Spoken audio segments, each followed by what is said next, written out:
கர்த்தருடைய நாம மகிமைப்படுவதாக. ஆண்டவரும் அருமை இரட்சகருமாகிய இயேசுவின் நாமத்திற்கு மகிமை உண்டாவதாக.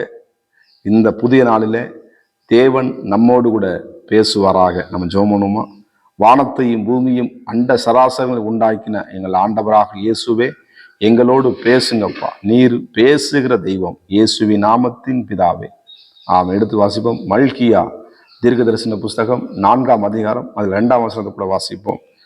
ஆனாலும் என் நாமத்திற்கு பயப்படுகிற உங்கள் மேல் நீதியின் சூரியன் உதிக்கும், அதன் செட்டைகளின் கீழ் ஆரோக்கியம் இருக்கும்.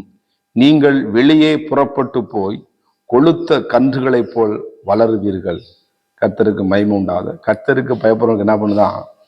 நீதியின் சூரியன் உதிக்குமா? ஆமா, நீதியின் சூரியன். ஆமா, சோத்திரம். ஆண்டவருக்கு மகிமை உண்டாவதாக. ஆண்டவரே நம்மளுக்கு என்ன பண்ணாரு? நம்மளுக்கு வெளிச்சமா இருக்கிற தேவன். ஆமா, சோத்திரம். அது மாத்திரமல்ல, ஆண்டவர் சொல்றார் முக்கியமான ஒரு, அவர் அதன் செட்டையின் கீழ் ஆரோக்கியம் இருக்கும். நீங்கள் வெளியே புறப்பட்டு போய் கொளுத்த கன்றுகளைப் போல வளருவீர்கள். கொளுத்த கன்று நீங்க பார்த்துருக்கீங்களா? ஆமா, கொளுத்த கண்ணுக்குட்டி பார்த்தீங்கன்னா அது துள்ளி குதிக்கும். ஆமா, துள்ளி குதிக்கும். அப்படியே துள்ளி குதிச்சு ஒரே சந்தோஷமா இருக்கும். ஆமா, கர்த்தருக்கு மகிமை உண்டு. அப்படியாக ஆண்டவர் உங்களை மாற்ற போகிறார். ஒரு ஐயாவுக்கு தெரிஞ்சப்பதான், என் பிள்ளை ரொம்ப ஒல்லியா இருக்கு பார்த்துட்டு, ரொம்ப ஒல்லியா இருக்கு பாஸ்டர், என் பிள்ளைக்கு எவ்வளோ சாப்பிட்டாலும் என்ன பண்ணா, என் பிள்ளை ரொம்ப குச்சிமா இருக்கு, ரொம்ப மன சங்கடமா இருக்கு. அப்போ நான் சொன்னேன், நீ ஜெபம் பண்ணுங்க, ஏசப்பா என் பிள்ளை என்ன பண்ணும், ஆமா நல்லா சாப்பிட்டு தெளிச்சா எல்லாம் குண்டா கொளுத்த கண்ட கூட வளருன்னு சொல்லி ஜெபம் பண்ணுங்க அப்படின்னு சொல்லி ஜெபம் சொன்னேன். அவங்க என்ன பண்றாங்க, ஏசப்பாட்ட அந்த நீதியின் சூரியனாக இயேசு கிறிஸ்துவை அவங்க ஒரு நாள் என்ன பண்ணாங்க, ஜெபிக்க ஆரம்பிச்சாங்க.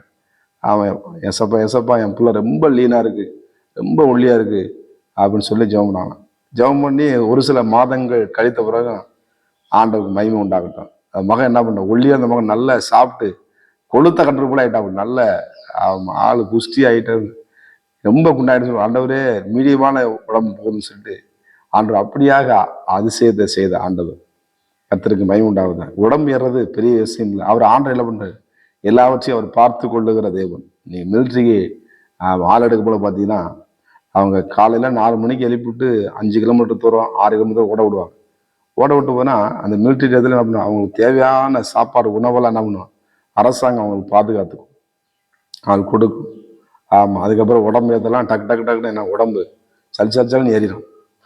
ஆமா, சில பேர் சவர் உடம்பு டக்கு டக்குன்னு ஏறுது ஃபர்ஸ்ட் அப்படின்னு சொல்லுவாங்க. ஆமா, ஏன்னா அது கொடுக்குற போசாக்கு அந்த உணவு, அதுக்கு கர்த்தருக்கு சொல்லுது. அவர் என்ன பண்ணாரு, அவர் பார்த்துக்கொள்ளும். ஆண்டவராக இயேசு கிறிஸ்து எல்லாவற்றையும் அவர் பார்த்துக்கொள்ளும். நம்ம அவருக்கு நம்ம பயந்து அதை வழி நடந்தோம்னா அந்த நிழல், அதான் சொல்ற உன்னதமாறும் அவர் செட்டைகளில் நிழல் ஆரோக்கியம், ஆரோக்கியத்தை கொடுக்குற தேவன். நம்ம இன்னைக்கு ஏதோ ஒரு நல்ல ஆமணக்கு செடியில போய், ஆமா யோனா அனுப்புன நிழல் இருக்காப்புல, அங்க உடனே பட்டு போய் உடனே எரிச்சல் உண்டாதவன். ஆமா, இங்க வசனம் சொல்லுது, தேவனுடைய நிழலிலே நாம் வரும் பொழுது நம்மளுக்கு ஒரு ஆரோக்கியம். அந்த சூரியன் எப்படி அந்த ஒரு செடி மேல படுதோ அது கதிர்வீச்சு உண்டா என்ன பண்ண நல்லா அது வளரும். நம்ம சூரிய ஒளி படலைன்னா அந்த செடி சரியான நம்ம வளர்ச்சி கொடுக்காது. அந்த ஆண்டவராக இயேசு கிறிஸ்துனுடைய பிரசன்னம், அந்த ஆசீர்வாதம் மேல ஒவ்வொருவரும் ஒவ்வொரு நாளும் என்ன பண்ணும் வேணும். ஆண்டவர் கேட்கணும், ஆண்டவரே என்னை என்ன பண்ணு, என் மேல நிழலிடுங்கப்பா, எனக்கு ஆரோக்கியத்தை கொடுங்க ஆண்டவரே.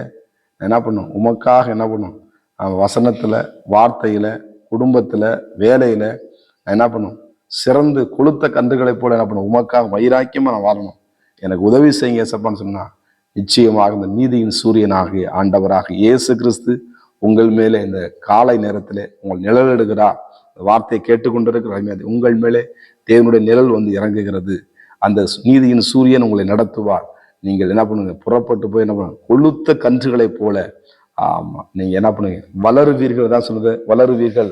ஒருவேளை வளர்ச்சி இல்லாம இருக்கு, வாழ்க்கையில எந்த வளர்ச்சியை நான் பார்க்க முடியல, என் பிள்ளையோட எந்த மாற்றத்தை நான் பார்க்க முடியல, வளர்ச்சி இல்லாம இருக்கு, தேவன் நிச்சயமாக வளர வைப்பார். அவர் வளர வைக்கிற தேவன், வாழ்வு கொடுக்கிற தேவன், நித்திய வாழ்வையும் ஆமே சோத்திரம் புது வாழ்வையும் தருகிற ஆண்டவராக இயேசு கிறிஸ்து. அவன் நோக்கி நீங்க பார்த்தீங்கன்னா, ஆண்டவரே வாழ்க்கையை வளர செய்யுங்க ஆண்டவரே, என் வாழ்க்கை ஆண்டவரே துளிர் விட செய்யுங்க ஆண்டு சொல்லுங்க. நிச்சயமாக வாழ்க்கை துளிர் விடும், ஆஸ்வதிக்கப்படும். அவன் ஜெபணுமா, பரிசுத்தம் கிருபை நிறைந்த நல்ல தகப்பனே, ஆண்டவரே நம்முடைய வாழ்க்கையில பிள்ளைய வாழ்க்கையிலே அப்பா நீதியின் சூரியனாக உடைய நீதியின் சூரியன் உதிக்கட்டும் ஆண்டவரே. ஒரு செட்டில் ஆரோக்கியம் வருவது சேரும்படியா நான் செபிக்கிறேன் ஆண்டவரே பிள்ளைகள் கொழுத்த கண்ணுபிள்ளை வளரும்படியாக ஒரு வளர்ச்சி உண்டாகட்டும் அப்பா. நல்ல வளர்ந்து ஆண்டவரை ஓங்கி வருகிற விருட்சங்களைப் போல பிள்ளைகள் ஆஸ்வதிக்கப்படும்படியா நான் சொல்லிக்கிறேன். தடைகளை மாற்றுங்க, அற்புதங்களை செய்யுங்க.